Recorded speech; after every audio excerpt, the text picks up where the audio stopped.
Hello, and welcome back for the third episode of the A Minus Life podcast. I'm attempting to record myself on video today, too, and I'm going to have to apologize because I am doing this pretty raggedy for the people that can see me, at least. This episode is going to be about my last half marathon that I ran and just the process I followed, how it went, a little bit of a race recap. But I wanted it to be fresh and I wanted me to really kind of still be in the moment when I talked about it. So it is 3 hours post race, and it was pouring rain and it was windy. And yes, I did shower, but I did not wash my hair. So it's a little wild, but that's okay. Hopefully, most people are listening to this and you can just picture me with luxurious beach waves instead. So, like I said, today is going to be about the last race I just did, which was about, again, 3 hours ago. But if you are listening to this in real time, it's probably about 3 weeks ago. And if any of you guys had been following me on Instagram during this, you kind of got the play by play. I had been documenting, kind of keeping people up to date. But if not, I'm going to go over it all again and the results. So, a little bit about my running history. And hopefully, this is a funny thing for people to listen to. Now, I'm 34 years old. I played soccer most of my life very competitively. So I guess I was always a runner in the sense that soccer is clearly a running sport, right? It's not golf or volleyball or swimming, right? There's definitely a lot of running involved. Games are 90 minutes long. I played center mid, so I was up and back, even though some people might roll their eyes with the back part. Yes, I was not the world's best or most committed defender, but I made my way back every once in a while. And I'm pretty sure I wore a pedometer once, and I think I ran or moved 7 miles during a game. With that being said, whenever we did fitness on the side of practice, I was definitely not your shining star. If you were to ask a coach about me, there definitely would not be any bragging about my fitness capabilities. Yes, I was a good soccer player. My skills were good, my vision, my technique. I was good at soccer. I was not so great at running. I wasn't horrid, but I was definitely in the back of the pack. Another reason was my frame. If you listen to episode 2, where I got into a little bit of my body type and how it was looked at when I was little, right? I'm 5'3" and a half. I'm very dense and stout. My legs make up about 2 feet of me only. I'm all torso. So you wouldn't look at my body and be like, yes, runner, right? You may be like, oh, okay, sprinter, very short sprinter, or shot put, right? So running was definitely not on my achievement list. I never ran races when I was younger, just wasn't a thing. I always made sure I was on the winning team for soccer stuff so I wouldn't have to do the running punishment. So that's where my soccer skills came in. It kept me out of the punishment club. Well, until college. College had a thing called running club, and that sounds nice. It sounds like you get a t-shirt and everyone's kumbaya pals. But nope, don't let the name deceive you. Running club was for the people that did not pass the running tests, and they had to get up super, super early before practice and go do more fitness before anybody else because they needed to get more cardio, more conditioned. I was a part of that all the time. No matter how good I was at soccer, no matter how many goals or assists I had, I was captain of the running club. I even remember once I had to run the length of the field like 15 times in a certain amount of time. And if you didn't get it on the 15th attempt, you had to do like 5 more. I did not get it. And I even offered to wash my strength and conditioning coach's laundry for a week if he would just let it slide. He did not. So for 20 years of my life, running was definitely not my thing. So much not my thing that I would get made fun of, and it was like a staple along with my name. CJ, great at soccer, not so great at running, but I made it work because I was good at soccer. I did one time, a long, long time ago, run a race when I was like 7. I actually texted my parents today to find out how old I was, and they were trying to figure it out. My dad had signed me up for like a kids' fun run, and his whole prep talk on the car there was don't sprint out of the gate. Like, do not bust it out like that, the hare in Tortoise and the Hare. Go your pace. Make sure you can finish the run. I was like, okay, Dad, got it, Dad. Yes, sir, Dad. Don't sprint. Keep a steady pace. Make sure I can finish. Well, the second that gun went off, my tongue was out and I was going. There is an actual picture of me, balls to the wall, like first 5 steps, everything I got.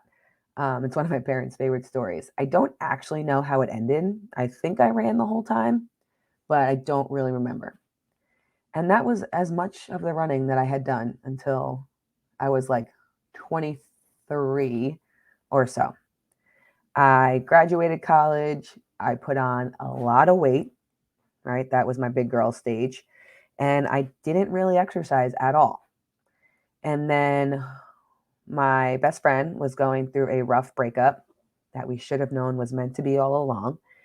And to get her mind off of stuff, she, oh my God, I'm not recording.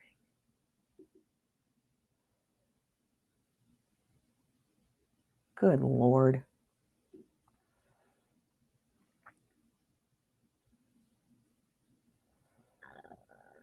It's not recording. Okay, super. Budge.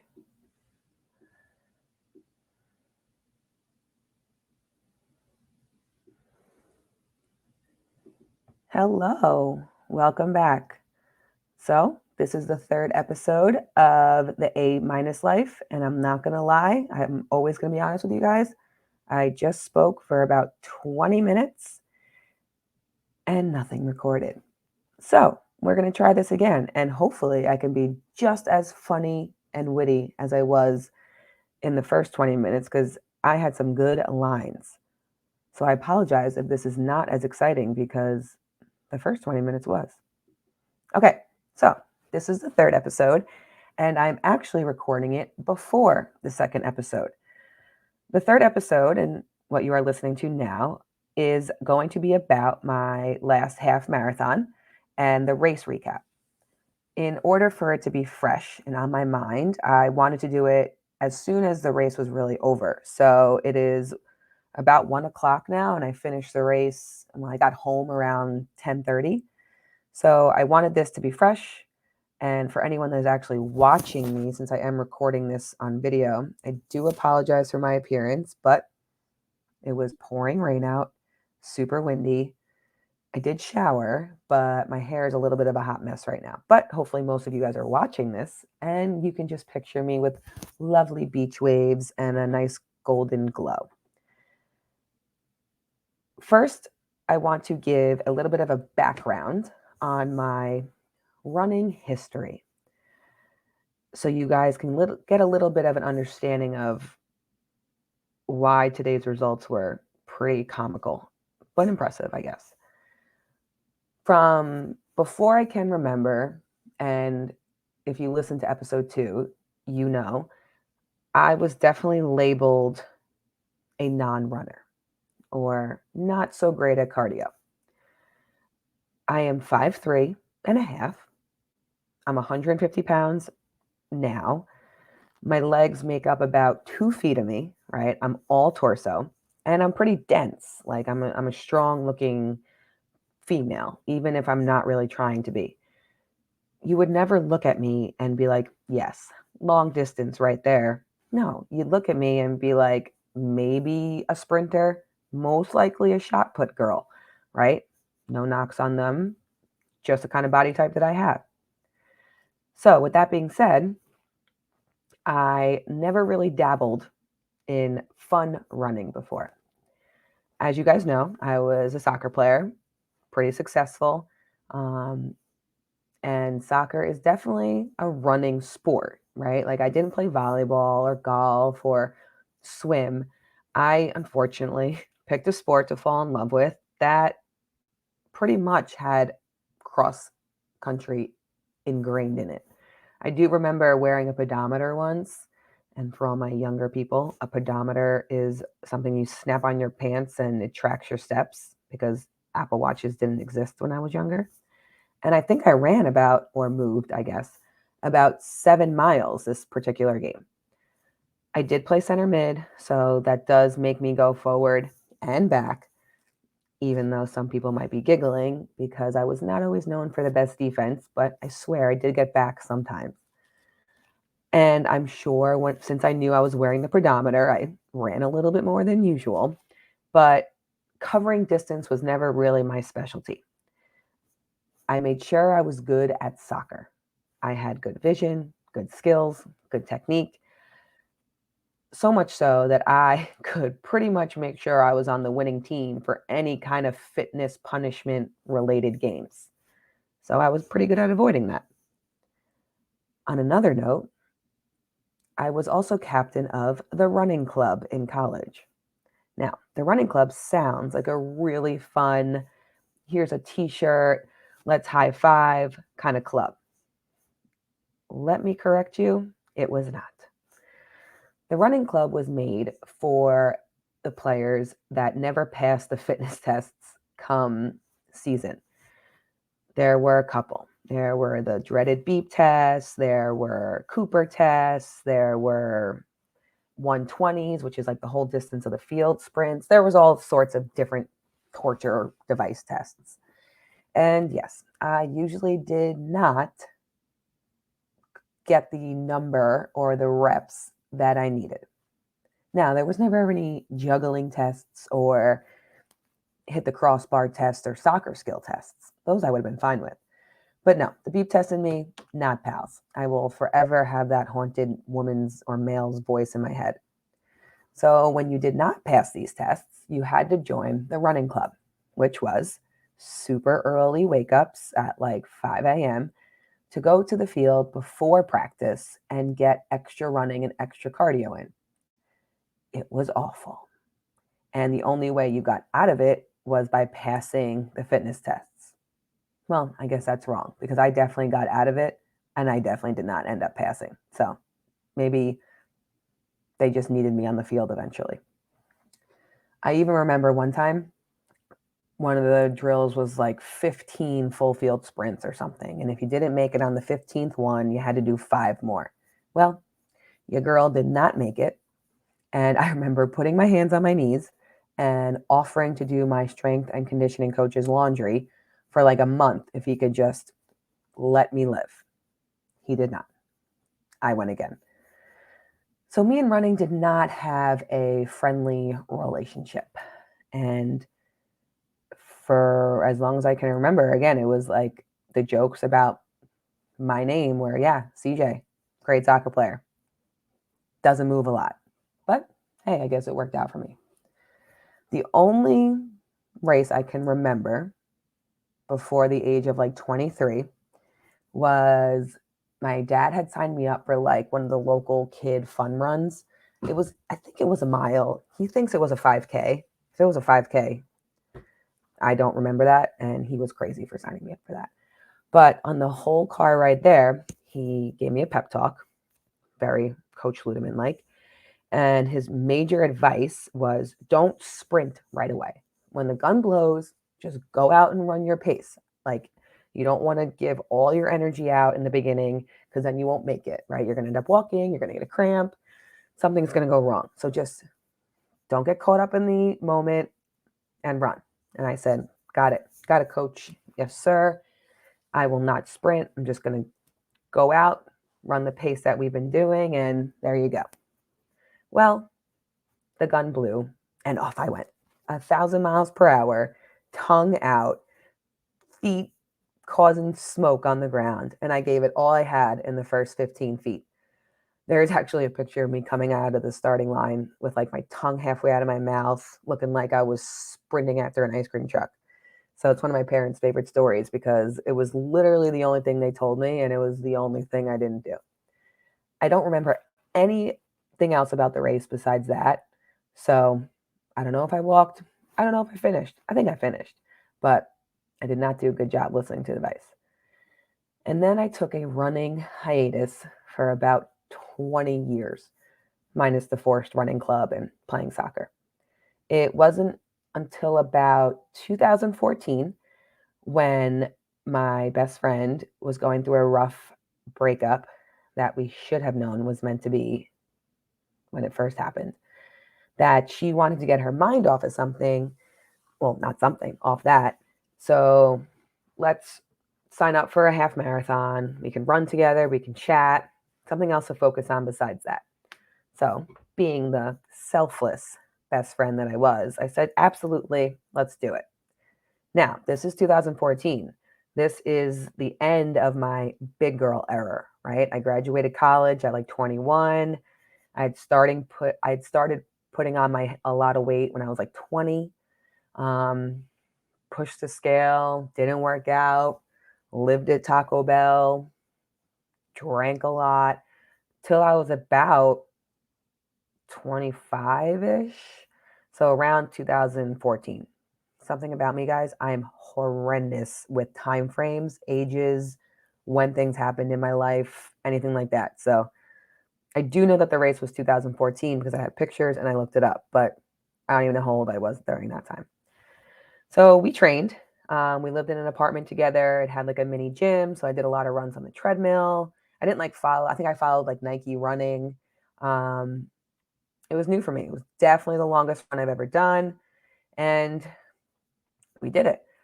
We finished hand in hand in an hour and 52 minutes, which is pretty good for your first half marathon. I had lost pretty much all my weight. I definitely didn't have muscle to me. And it was pouring rain and windy down on the south shore of Long Island, so right on the water. The conditions were definitely not great, but we did it. And I really enjoyed the process. I thought it was cool. I was proud of myself. It was funny because, once again, my friends were like, "You ran for fun or like because you wanted to? Like, this is wild." And yeah, so I definitely was glad to get back into that. And then not too shortly after that, I had signed up to run a race in California with one of my best mom friends, Lisa, in tribute to her late husband. It was San Diego, Surf City, half marathon. I think it was in February of 2015 because the Super Bowl was that weekend. And we flew out to California. We stayed with her parents. There was like six of us. This one I had to train predominantly on the treadmill for because it was winter in Long Island. So this was a little bit of a interesting one.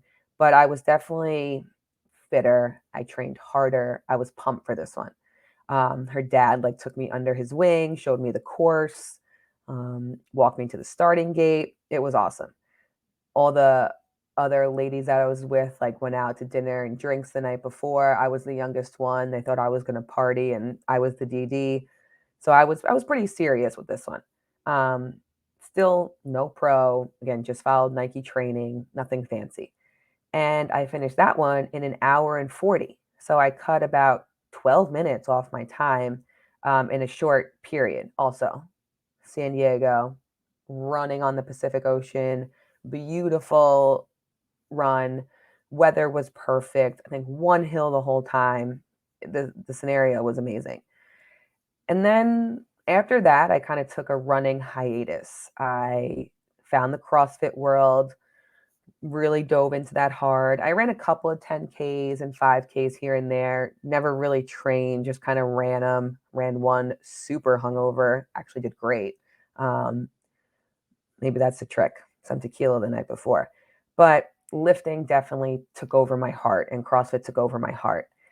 And then one of my other really good friends signed up for a full marathon to run in remembrance for her dad, who had passed away not too shortly after she had signed up or before, I forget. And she had asked some people to run with her, and absolutely, it was the Hamptons full marathon. So I had thought it would be beautiful. And so I signed up. Why not? It was like 3 years after my last half. I trained in a sense that I followed the program. My mom would bike ride with me, but this was September 2019. So training was like pretty much through the summer. It was a hot summer. And I don't really do well with like stopping for water or eating, or how about not running at 1 p.m. in July? So I didn't do the best, I didn't make the best choices with training. And then a bigger shocker, I found that I was pregnant in August, or yeah, in August. And I had already paid, it was like $150. And I wasn't going to throw that money away. So I had asked my doctor, Doc, what's the deal? I got a race like September 30th. Can I run? I'll be about 2 months pregnant. He was like, yeah, you can run, but you can't train every week long runs in the heat. So you kind of just have to pull back on training and give it a go on September 30th. So that's what I did. I kind of pulled back on training, did some short runs, and then September 30th rolls around, and here comes the marathon. I was pretty pumped. No one knew I was pregnant yet besides my husband. My husband was running the half marathon that day, and it was pretty rough. I went out of the gate faster than I probably should have. Shocker. Same thing when I was 7. And I didn't stop for water once. I didn't have any kind of nutrition or food because I was so nervous that I'd have to pee. I am so competitive that I thought like stopping for a cup of water would like add time on, and I couldn't do it. So I just went. And I'll never forget 2 parts of that run. One, I was like all alone somewhere in the Hamptons. Not one person is on the side of the road because it's all like private properties. And someone's private helicopter comes to land in their front yard and literally blew me backward. I was like, okay, that's it. Like, why am I doing this? And I kept going. And then my husband FaceTimed me because he had finished the half marathon. I think I was on mile like 19. I was miserable. I was like by myself. There's no one around. He FaceTimes me and I start to cry. I don't really cry very easily. And I was just like, I can't talk right now. I have to go. Like him asking me how I was doing brought me to tears. So I hung up. And then mile like 21, my legs just locked. I actually had to walk. And that is actually very painful for me to even admit because I'm super competitive and walking was like the ultimate sign of failure to me. But I didn't drink any water. I didn't eat any kind of snack. I was 2 months pregnant and I'm mile 21. So yeah, shocker, you had to walk. I actually ran into my like fourth grade boyfriend at mile 21. He like walked with me. We hadn't seen each other since like fifth grade. And how funny, right? How ironic. And then I picked it up again and I finished in like 4 hours and 20 minutes, which is not horrible, but it was not the goal. I wanted sub 4, but my preparation was atrocious.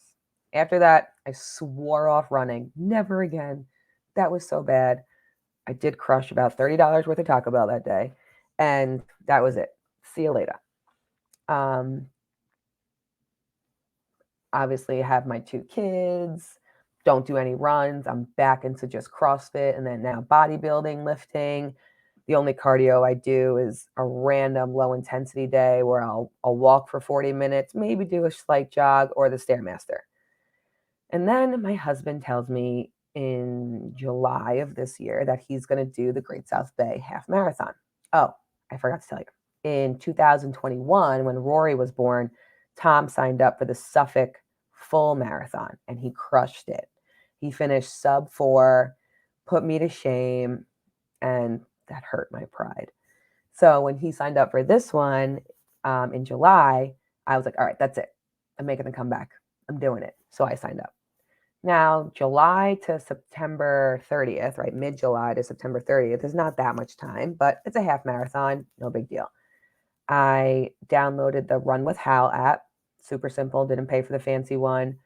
And I really wanted to make sure I could lift still. I wanted to focus on lifting. I loved the body that lifting had given me. I didn't want to change anything there. I loved going to the gym and lifting. So I didn't want to change anything with my routine. I kind of just wanted to add in running. So I told the app, Hal, that I could run 3 times a week, maybe. So with that being said, I had like a shorter run on Wednesdays usually, and then a longer run Saturday, Sunday. So only 3 times a week I was running, and it was only 10 and a half weeks out from the race. I had set my goal at an hour and 39 minutes because I wanted to beat my California time, which wasn't the best thinking when I look back on it now because I was 25 when I ran the California one and now I'm 34, but there's the competitiveness in me. So that was my goal. And I still wanted to lift 3 to 4 times a week and run. I was trying to run on my upper and rest day and then keep leg day the same while still having one completely off day. I did have some issues kind of come up as the process went on. I definitely strained my right hamstring and glute um, pretty early on, actually. I felt it every run I did, but luckily I had an awesome acupuncturist who I saw every single week, and he helped me immensely with that and just about everything else I had going on. And then the lovely plantar fasciitis fiasco. I could have sworn I had plantar fasciitis. I had this crazy sharp pain in my heel. It got worse when I would run. It's like to the point where I couldn't even put pressure on my heel. Like I was on my toe, and if I put pressure on my heel, I felt it up to my heart. And it was like 2 to 3 weeks. I even got new shoes. I took off of running a little bit. I only did like 1 to 2 runs for 3 weeks. I really limited it. I bought like arthritis cream for my heel. I reached out to like my Instagram community for like help, and they were like, roll it out on lacrosse balls, frozen water bottle. I got so much advice and so much help. And then I went to my acupuncturist and he was going to help me with it. And he goes, do you know you have a splinter in your heel? And I was like, no. So I never looked at my heel, partly because I'm so tight that my hip mobility is trash. And it's actually tricky for me to look at my heel. And I was like, no, I had no idea. He's like, yeah, it's definitely infected and it's pretty like calloused over. So it's been here for a while. So in my head, this was like good news, but also, are we kidding? Like, am I serious? I just like bitched and moaned about plantar fasciitis for 3 weeks, and I have a giant splinter in my heel that I was too much of a doof to find. So me and him start like digging at my heel, but it is far in there. And sorry if this is grossing you out, but it's spooky season. So pus is coming out. It's a scene. We finally get it. It's like significantly big. And I'm not even kidding, like immediate relief. So my dingbat self did not have plantar fasciitis. I had a damn splinter in my heel that I think I got when I ran home from one of our friends' house, like barefoot in the summer. So that was a good sign. That was healed. I started having like achy hips and stuff on like mile 10 on my long runs when it was still very, very hot out. So I got some better shoes with like more cushion. I had finally in my life bought running shoes. I would just usually run in like Nikes that were too small for my feet. He sized me up. So that was interesting. Went to the Sable running store, and everyone's favorite, I'm going to label it an ailment, even though it's probably not, that probably brought me more attention on this training program than anything else was my damn hair. Because it was so humid in my training months, and because I have longer hair, and because I am a doof with hair, my braids and ponytails were out of this world disgusting after my runs. Knotted beyond belief. Sometimes I swore I was going to have to shave it off. Everyone's advice was amazing. It just nothing worked. High pony off my neck didn't work. Hat didn't work. Bun fell out. Finally, a low pony, braided, wrapped in a bun was the only thing that worked. And it worked also because the humidity finally dropped. But Lord, I thought I was going to have to pull out of this race solely because I would have probably had to shave my head, which was funny, but oh my Lord. Another thing I learned and focused on during this process was getting over my pretty dumb fear of hydrating and eating during a long run. Like I had said, I am super competitive. So the fact that you have to like kind of slow down to drink, I thought was a horrible decision because that was seconds that I'll never get back. My husband is the exact opposite. He is so regimented on nutrition and hydration during his races that even before his full marathon, he like snuck around and put water bottles taped with goos at like each 4 mile mark. And so he could go into the woods and like get it on his marathon. But it clearly worked. The guy did an amazing pace, like 8:30 the whole time, and looked so fresh when he crossed the line. So he was big with that. He made me watch YouTube videos. He would like look at my water bottles when I went for runs and like be like, "You didn't drink enough. Like that's I'm watching you. Like you dumped it on the front lawn." He would buy me goos. He even would like ask me about my cadence and like made me watch how to run better. He is for sure the more like educated, planned out runner, and I'm just the grit, get it done kind of runner. Um, and I had said that my goal was obviously to run faster than him, but he is the tortoise and I am the hare. Like I busted out in the beginning and I could just picture him running by me in mile 11, eating his stoop waffle or whatever he gets and his goo and just smiling and going right by me. Um, but he helped me a lot with that. And I finally got over myself and carried water with me on runs and had some goos. But he did tell me once, like, just stop at a 7-Eleven, bring your debit card, and get a water on your far run. I thought he was absolutely insane. Stop at a store and get a water? That is a solid, like, 5-minute break. That means the whole run doesn't count. He rolled his eyes and was like, you can pause your watch. It's okay. Get a water. No chance. Okay. So the day is coming down. It's the week of. It had just rained, I'm not even kidding, for 4 days straight on Long Island. Like Noah's Ark might have had to been built if it kept rained one more minute. So I thought this weekend would be beautiful. I mean, there can't possibly be more rain in the sky. Well, I was wrong. And the forecast called for rain all of Friday and all of Saturday morning, which was the race day. It is 1,000% my luck. Most races I run have been absolutely horrible weather. Every race Tommy has run has been amazing. Even his swims, he does a swim across the Long Island Bay. And that day was beautiful. His marathon was beautiful. His other half marathons were beautiful. The second I signed up with him, torrential downpour. Sorry. So I thought if I just, I can't get mad at the things I can't control. I'm a big advocate for that, right? You can't control the weather, so you can't get mad at the weather. There's nothing you can do. But I was a little bummed. I also sponsored this race, and CJLC sponsored it. So part of that was setting up a booth, and like I had fun games to play, and was going to hopefully talk to some clients and potential clients, and it's a great atmosphere. You have people there that love exercise that maybe need help with nutrition. It was going to be great. I made shirts, I made postcards, and then I got an email that no booths, no post race awards because the weather's so bad. Run the race, go home. So that was a major bummer, financially, business wise, and just as an athlete too. But again, you can't control it. So just move on. I did get my bib and I was number 777, which that is a good sign, right? I love that number. So maybe the sun would shine or something crazy would happen. That did not happen. We wake up Saturday morning, 5:30. Tommy makes us a little bit of coffee so we can get that pre-race poop. Sorry, TMI, but it's true. And I know everyone who runs races has to get it done. It's the only way I would run. We do that. We sit down. We have water with LMNT in it. We make an English muffin with peanut butter and jelly.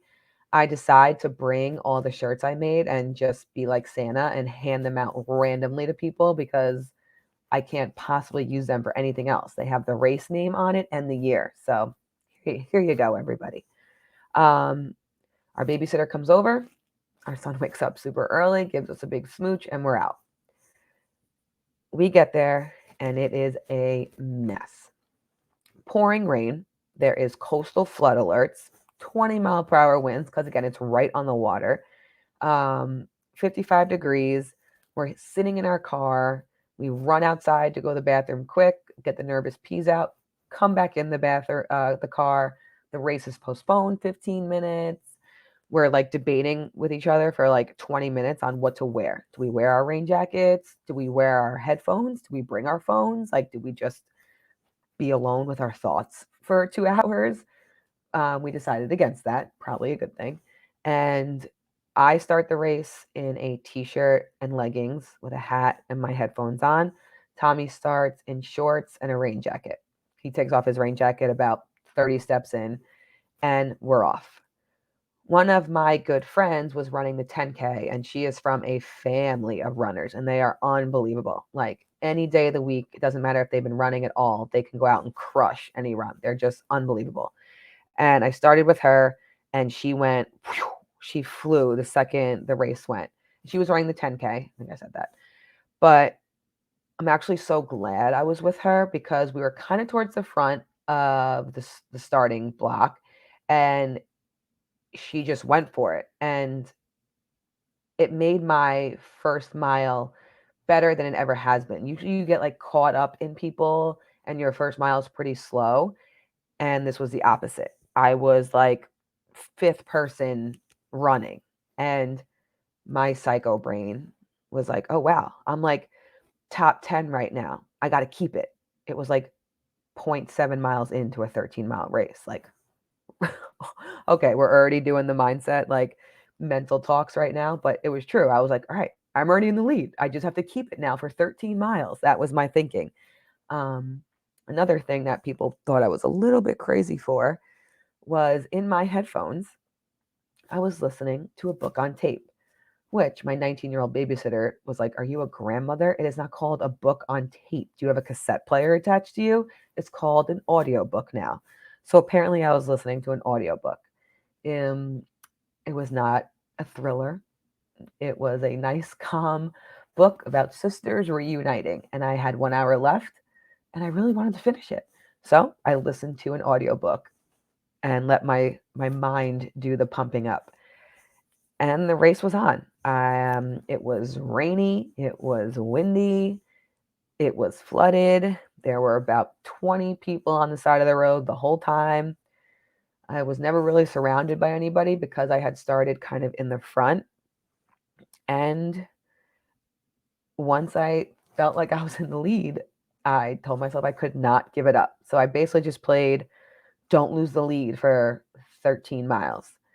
Another thing I did, which I was very proud of, is I grabbed drinks from the drink station, which is a literal first time ever. After the race, I was bragging to my husband that I did that. And I said, but I just didn't like that everyone was Gatorade. He was like, oh, I should have told you this. You have to yell water, water, and then the person that has the water will come out. I had no idea. Who knew that?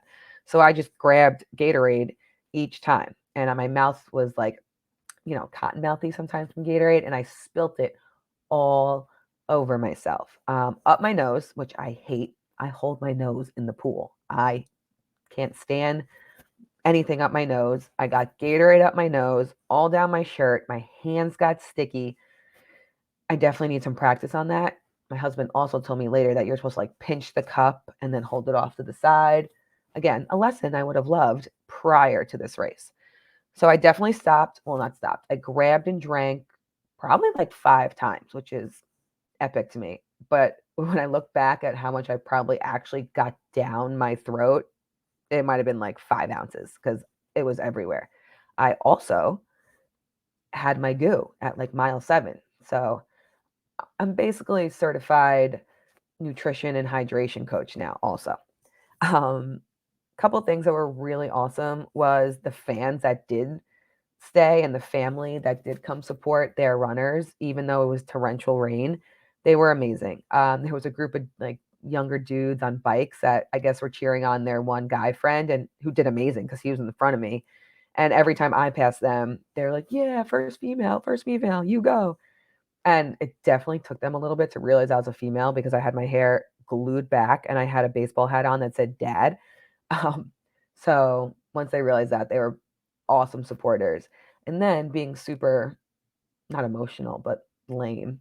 The little girls on the side of the road that were like there for their mom or their dad, it was so cute when their parents would like tap them and be like, "Look, it's the first girl, a girl, a girl." And they'd like wave to me. That was so cute. Definitely motivating. I love that. And then I got to see my husband at like mile 10. He was running towards me at like mile 8, and I was running back at mile 10, and he beelined it right for me. Big high five. He looked at his watch and he was like, "Oh my God, like you're doing amazing." Definitely what I needed to hear at mile 10 as it started pouring. So, some really awesome moments in the race. My pace was definitely faster than I intended, and that was solely because I went out hot and I was like, well, now you can't get slower. You have to stay this pace. So my first mile was like a 7:12, and my crazy competitive brain was like, well, that's it. This is what you're staying. You cannot drop it. You have to stay here. If anything, go faster. In my head, I was telling myself at mile 11, I was going to go for it. And then as I got further and further into the race, I was like, okay, at mile 12, when there's 1 mile left, then you can really go for it. And then I hit mile 12 and I was just like, just maintain, just finish. If you want to go for it with the last 10 steps, feel for it. But there was no push left in me. I had pretty much pushed the whole race. My heart rate was, I think, 175 average, which is very high for me. But it shows that I was literally pushing from mile 0 to mile 13. But that's very much me. When I crossed the line, they just kind of said, my name, where I was from. And then couple seconds later, I guess one of the race organizers came over and was like, Casey Ludeman? And I was like, yeah. He's like, half marathon, right? And I was like, yeah. He's like, you won. And I was like, yeah, funny. And I was like, and I kind of thought, I knew I was the first girl to cross, but if you start far back in the line, it could be like minutes or so before you actually start the race, quote unquote. So I was like, yeah, maybe I won, but like I'm sure there's a girl behind me that just had started further back. And that's kind of what I was thinking in my head. So many people gave me like congratulations. Everyone was so nice. They're like, great run, great run. And I also think like they kind of giggled because once again, I'm not a runner build.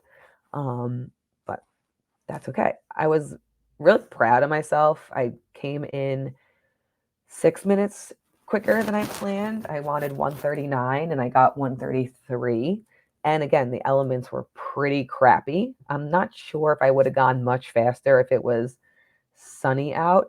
I do think maybe a minute or so if the wind wasn't so bad, but I'm definitely not going to pretend like I would have, been sub 125 if it was nicer.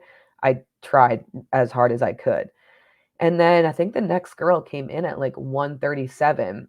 So I was like, oh, all right, maybe she won. And then finally, Tommy, not finally, sorry, babe. Then Tommy came in around 150 and he came over to me and he's like, how'd you do? And I was like, 133. He's like, that's amazing. And I was like, I think I won. He was like, no way. Like he starts dying laughing because again, like not my thing. And I was like, but there was probably a girl that started far back in the line. He's like, oh yeah, the line to start went all the way back to the main terminal. And I was like, oh, okay, that makes sense. So they probably actually got a quicker time than me. I just crossed first. And he's like, yeah, well, like how many minutes behind you was she? And I was like, 6. And she's like, Case. He's like, Case. No, it did not take people 6 minutes to start the race, you dingbat. Like maybe 1 or 2. Like it wasn't a mile long line. And I was like, oh, I don't know. And he's like, yeah, you won. And then we got the results and I came in first. And how sad. No race awards. Just go home. I just got a normal medal. I didn't even get a bagel. And I just left. But that's actually kind of how I like it. I'm not one to like want attention. I usually embarrass myself by like tripping or something like that. So it was a really cool ending. Definitely shocking. Like again, my mother texted me like, "How'd you do?" And I didn't tell her until I got home, and her face was hysterical. I actually wanted to record me telling my dad, because if I would have told him I won, he would have been like, "Did anyone else show up? Or did you sign up for a kid run?" Like, he would obviously made some funny joke, but he was super proud of me too. And it was ironic because one of my local friends who's training for the New York City Marathon, who's like the most supportive human being in the whole world, like, she's such a cheerleader, she's such a girl power girl, love her to death. She had texted me like a couple of weeks ago after one of my longer runs, and she was like, "Dude, your pace is amazing. Like, you might win." And I literally texted her back, like, haha, funny. Like, no, there's 300 runners. Like, there's no chance I would win. And I said, I wish I was 35 because maybe I would place in the 35 to 39 age group. But because I'm 34, I'm on the older age of the 30 to 34, and I don't think I could place in that. So funny that I have that in writing like 2 weeks before this happened. Yeah, so I won the half marathon. I mean, I'm sure people didn't come because of the weather, but it's still a pretty cool thing. I might have to tie my boots up and never run again after this. But less about me, even though the whole thing was, sorry. There were some, I want to give credit to every single person that showed up. Like, when I tell you the weather was brutal, it could have been worse. Yes, it probably could have been snowing. And yes, the winds probably could have been like 30 to 40 miles an hour, but it was not good. And there were so many people there, first time runners, you know, older people, young kids. Like, I saw like 10-year-olds who must have been doing the 5K with their parents, uh, people pushing a stroller with a rain cover on it. Just unbelievable. And I had so many of my girls there, like 6 or 7 of them that ran their first 5Ks ever, that ran their first 10K ever, that PR'd their 5K. One of my girls is there pregnant. She's never run a 5K before. Well, she did her first one pregnant. Unbelievable. Again, one of my girl did her first ever 10K. She had just been away in a different country. She wasn't like necessarily proud of her training, but she did it anyway, and she did amazing. And everyone was so supportive. Girls that didn't really know each other besides our little group chat carpooled together, cheerleaded each other. Just an awesome, awesome environment, and I'm so proud of every single one of them. It was great. They waved to me. It was a really awesome atmosphere to be in. And at the end of the day, right, it shows you that we don't have to be stuck in the identity that is given to us or that we think we are, right? If I would have been stuck in that 17 or 18-year-old mindset where I was not a runner, I was not fit, I wasn't ever going to be, then I wouldn't be. But one race turned into two, turned into three, turned into something that I just never let go. I didn't necessarily do races all the time, but I made sure that I maintained a level of endurance.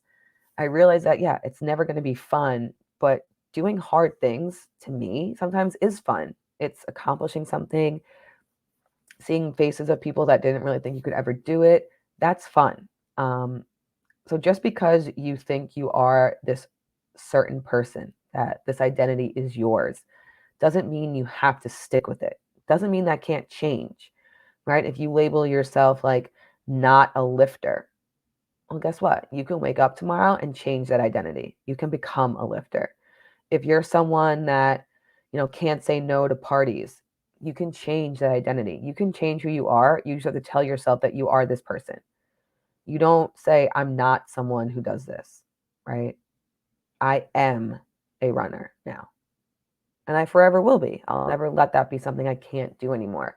So hopefully this is like, you laugh during this story and whatnot, but hopefully you got the fact that you can be who you want to be. As corny and as Dr. Seuss as that sounds, it's true.